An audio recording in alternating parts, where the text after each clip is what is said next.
Hey, it's Oliver with Specs Collective.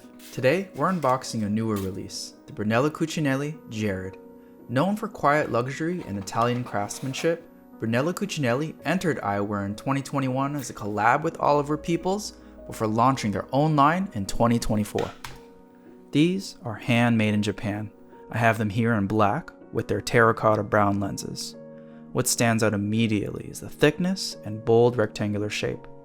But one of the many details here are these lasered pins on the front that reference the heraldic crest. The temples have an embedded metal core wire that's visible through the acetate with the Brunello Cucinelli logo lasered directly into the metal. At the temple tip, you'll find the crest lasered into the same core wire. You've got custom designed hinges with flush set pins along the temples. There's a subtle logo etched into the left lens, and inside the temple, Jared is engraved next to the Solomeo badge, which references the medieval Italian village where Brunello Cucinelli is based. I've linked the Jared in all of its color variations in the description below. Thanks for watching, and I'll be back soon with more eyewear.